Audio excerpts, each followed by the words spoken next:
Hello YouTubers, welcome back to the channel. What we got this week is this beautiful piece of ash, really well figured. There's some fantastic rain pattern running through there, and that, I don't know if that picks it out very well, whether it does it justice or not,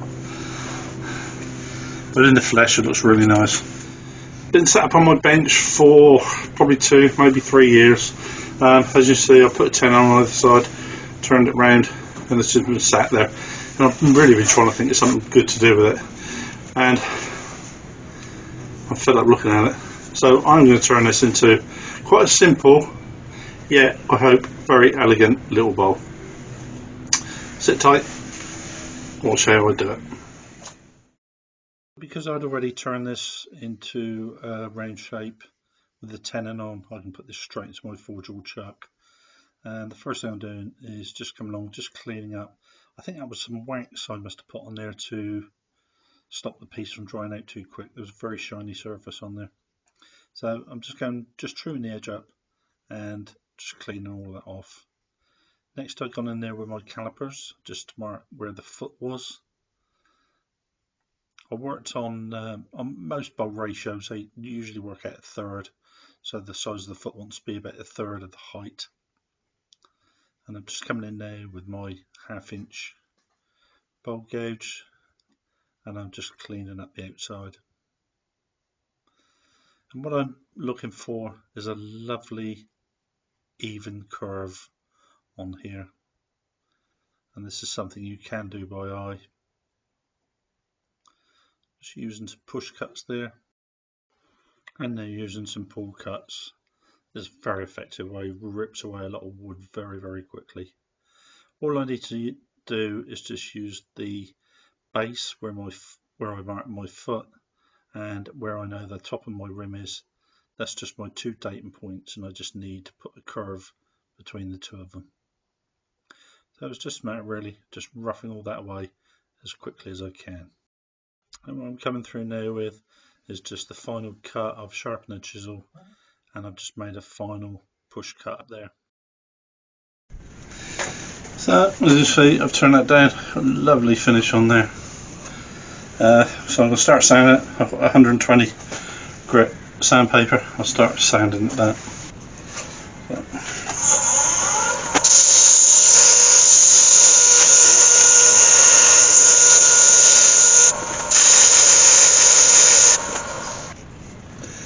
Lovely finish.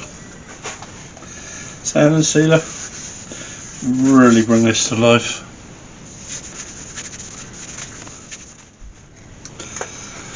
So I've been in there with a sand and sealer, and that's really brought that grain out of there. And then give it a coat of wax.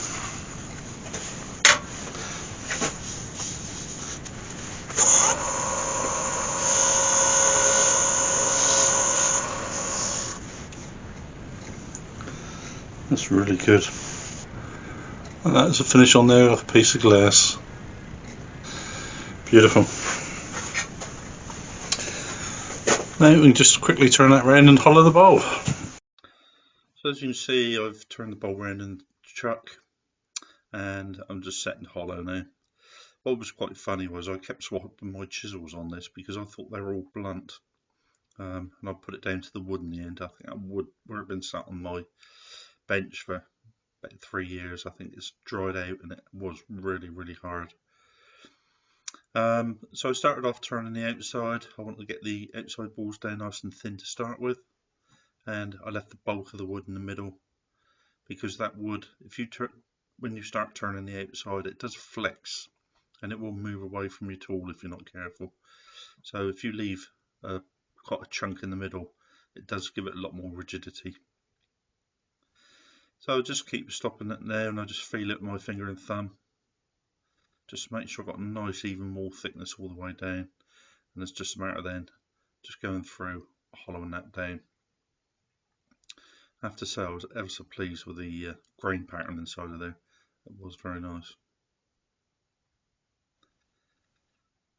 So I'm just coming through my bowl gauge now and just gradually taking out the bottom.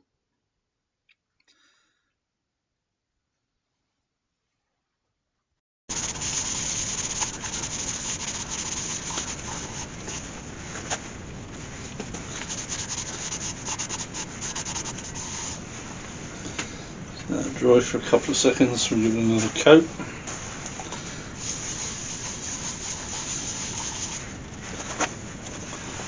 A bit of cloth.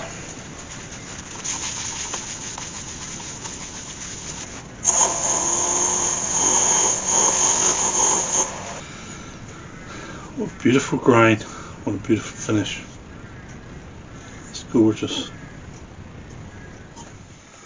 Normally how I start my blanks or logs is I normally take a log and I drill a small hole in there, which if you've watched any of my previous videos you'll see I have a jig that I use that allows me to sit on a spindle, and I turn that on a bandsaw and it cuts it nice and circular.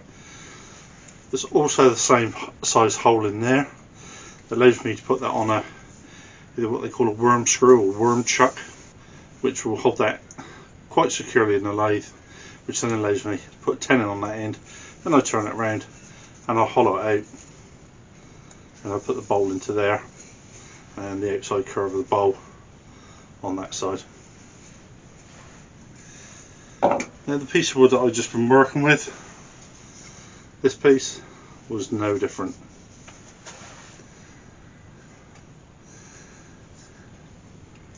The only thing that's different about this one is I hollowed it from the wrong end, and I have a hole in the middle. I cannot believe, honestly, that I was that stupid. I've had that set up on my bench for about 3 years and I haven't done anything with it because I knew that it was such a lovely piece of wood and I wanted to do something a little bit different with it, and I end up spoiling it effectively. So to get over that, what I've done is I sent off on the internet and I bought a half a crown. And anybody born after early 60s, mid 60s probably got no idea what that is. Our pounds used to be divided up into 240 pennies.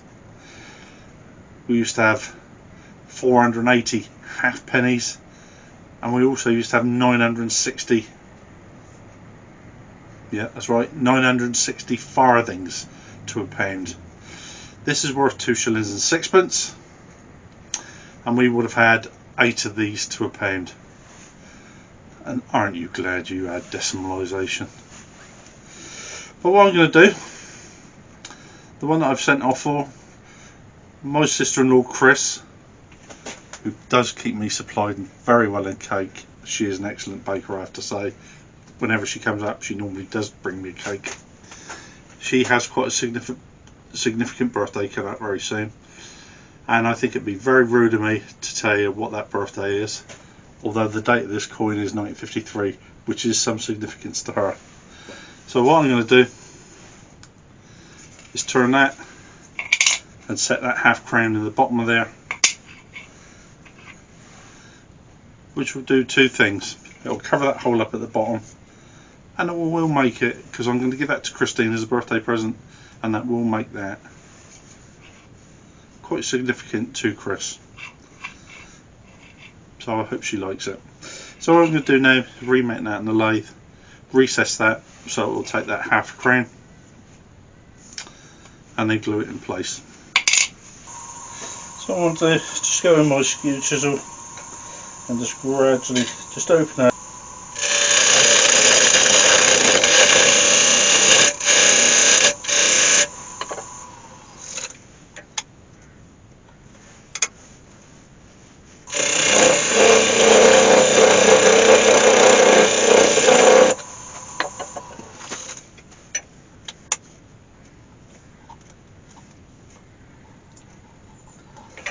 Lovely fit in the bottom there. And I want to do now, so I'll just sand that up, put some sand and sealer on there.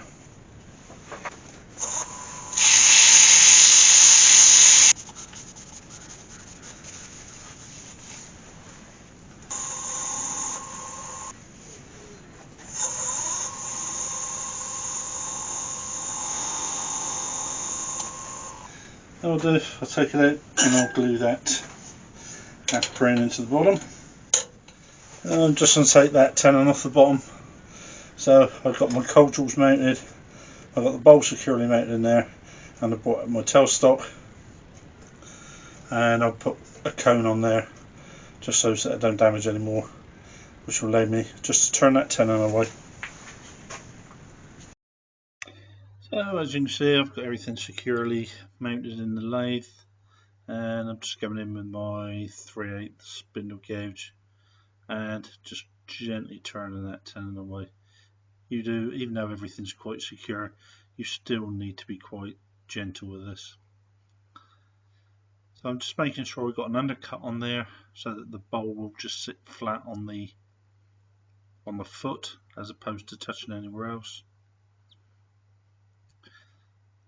And I've just taken the centre support away so I'll just clean up that last little nub.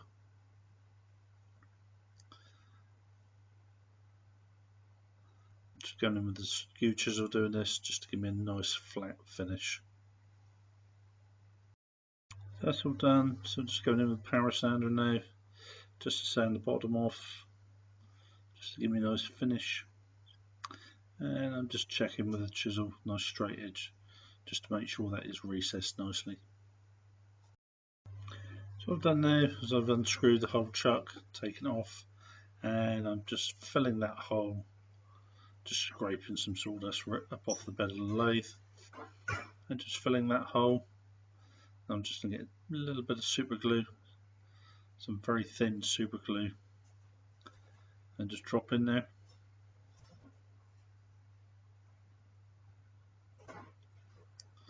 And that will plug up that hole on the bottom. Just put it back on the lathe now. Sand it down again. And then put a bit of sand and sealer and a bit of wax on there.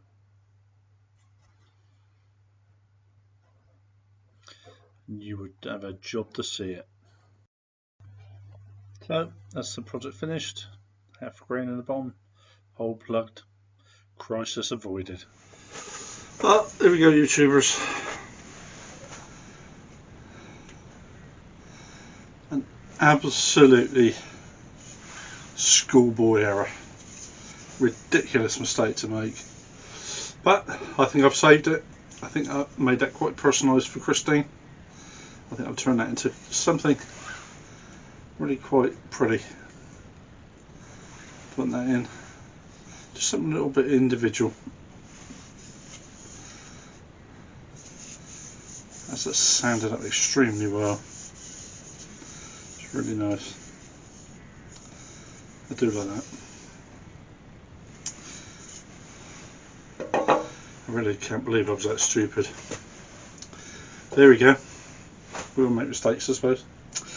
Well, thank you very much for watching this.